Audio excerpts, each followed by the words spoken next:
There comes a time now and again when the world grows noisy and the future feels unsure.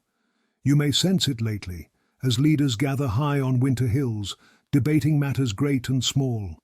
Some whisper of lost jobs, wild weather, or strangers far off deciding our fate. Others fear too strong a hand at home, or wonder if the voices of ordinary folks are drowned by the powerful and the rich. Yet I am here to tell you, not all news is black and white. The Republic can be saved. Calm and reason have a place, even in stormy times. What has brought this worry to our doorstep? This week, in the snowy town of Davos, leaders from many nations met at the World Economic Forum. There were presidents, business chiefs, and governors alike. France's President Macron, Europe's Ursula von der Leyen, California's Governor Newsom, a mighty roster to be sure. Even voices from small corners of the earth like Greenland's Prime Minister stood before the world stage. They spoke of many things: jobs lost or found, the price of goods, wars afar, a warming earth, the swift march of machines, and the tides that sweep economies from one land to the next. The air buzzed with talk of what might come if old leaders return to power, or if new storms, old quarrels, old ambitions rise up again. Picture the courtyard outside a plain town hall at dusk. Flags hang quiet as people leave into the cold. Inside, a few linger, swapping stories about what these far-off meetings might mean for families back home. At Davos, some feared that unity among nations is slipping. Others saw hope in gathering at one table. The name of an old American leader, President Trump, was raised, not in anger, but in wonder. What happens when policy sways, when old deals break or new ones form? Yet let us look closer. It is easy, in moments like these, to think our small voices do not count. Yet America's strength is her unity, and unity does not mean silence or surrender. It means the free, reasoned debate of people who share a common fate, whether city-born or farm-raised. Imagine a farmer before dawn, standing on frozen soil, radio humming in the barn. He hears words of economic risk and global tension, but he must tend his land just the same. Each decision, plant or wait, sell or hold, he must weigh with what he knows, not wild rumor. So it is with nations. While the mighty debate, it is law, not force, that keeps peace on the frontier. And it is duty, not demand, that joins one neighbor to another. When leaders meet at Davos, a part of their business is fine speeches, but a greater part is simple. Can we live together, trade fairly, breathe clean air, and give the young a chance at better days? Once, an idea was raised. Could a strong country simply buy another land, like Greenland, and call it progress? The world laughed, but also paused. For in that question lies a test. Do we see each place, each people, as coin to be spent, or as neighbors in the shared work of keeping peace? Think of a family in a small living room, the television soft, kids half asleep, while parents watch the news in silence. The words are big: markets, treaties, climate, war. But underneath is a simple worry. Will tomorrow be safe? Will work be found? Who will listen to what matters here? Not all problems come from abroad. We must tend our own garden, defend our own laws, hold fast to truth even when it costs. But let us not fall to fear. Division, suspicion, the loud talk of doom.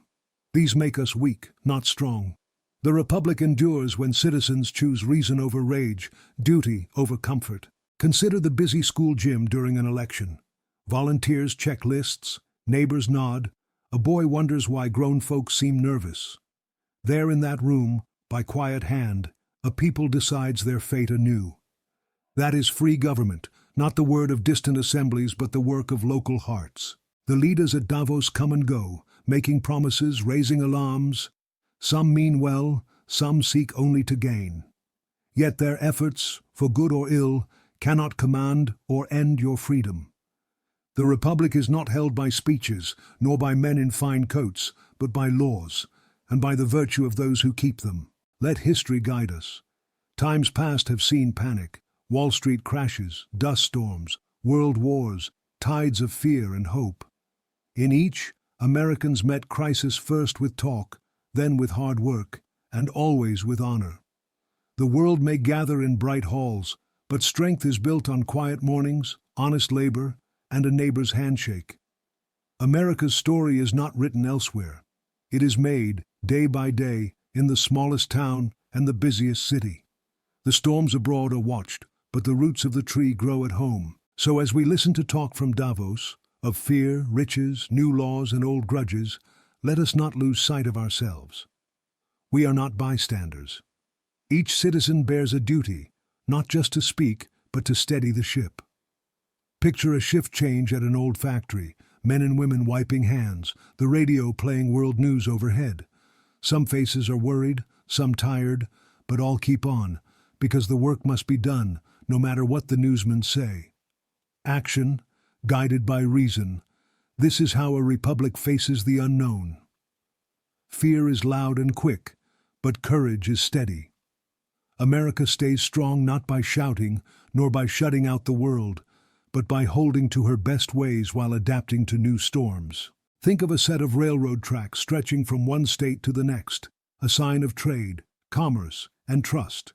A broken tie here, a missing spike there, and the line falters. So with the family of nations, when each takes only for itself, the whole line breaks. When we respect honest trade and shared rules, both great and small prosper.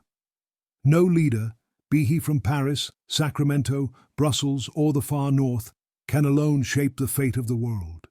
Each must weigh privilege with care, power with humility.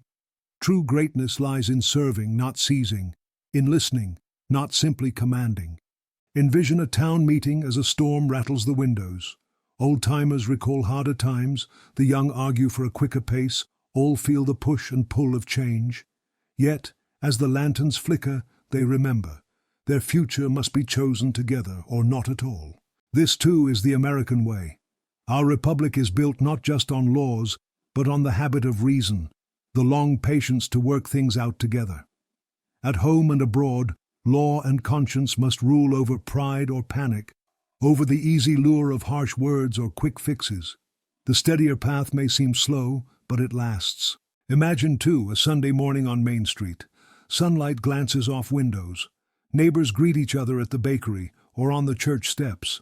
Each carries their own private hopes, and yes, their private fears. But the mood is gentle, not broken. In such places, the Republic lives in the space between one handshake and the next. Even as mighty leaders gather in winter halls, the real foundation is set in moments like these. In local fairs, simple meals, barns swept clean again for new seed. We must measure calm against alarm, the shout for victory over others, the sly word that says only one people or one party owns the future. These do not build what lasts. America's promise is the open hand. To seek common ground does not mean giving all away. It means claiming with conviction the shared life of neighbors, even those who vote, pray, or speak different than ourselves. Picture the hush at a school play, parents sitting side by side, cheering each child on. No matter what is spoken in distant capitals, here, dignity wins out. One neighbor's pride is every neighbor's cause. That is unity. When storms blow hardest, be they economic or moral or the great winds that trouble the earth itself, remember, it is not just leaders who must decide. Ordinary men and women, in ordinary hours, tip the scale with every act of courage or grace. Think of the old soldier folding a flag at sunset. He stands alone, but holds centuries of hope. In him you see that freedom is not granted by kings, nor can it be traded or purchased at a winter summit. It is kept by each who remembers where we have been and why we must go on together. Let us be honest. There will be more Davoses, more rumors, more moments when the world feels perched on the edge. But we have survived worse. History has seen this before. We have passed through panic and loss and come out stronger. Not because we ran from storm, but because we faced it with steady judgment and warm hearts. It is easy in loud times to overlook the quiet gifts, an old friend's call, the last slice of bread shared at a table, a letter sent across years and miles. But these are the seed of the Republic. These are the strength the world often cannot see. So look out your window tonight. Maybe you see city lights flickering, or just one lamp in a farmhouse far from any road. Somewhere, a young person asks, "What matters most now?" Do not let them believe it is only the strong or the rich who hold the pen. Remind them, every honest voice, every act of duty writes the next line. Not all news is black and white. Not every crisis ends in disaster. And not every future is decided at a table far away. America's strength is her unity. In open debate and gentle patience, in lawful work and steady friendship, we find the quiet force that no meeting, no market, no speech can undo. For the Republic can be saved. It is being saved even now wherever men and women hold faith with one another and choose hope over cynicism. Let us prize that faith. Let us keep to the hard work of unity, even when it would be easier to blame or to break. So I ask, when hard winds blow and distant voices shout, will we meet alarm with wisdom and fear with kindness? Will we, in small places and large, remember what it means to be a people, free, hopeful, and joined in purpose?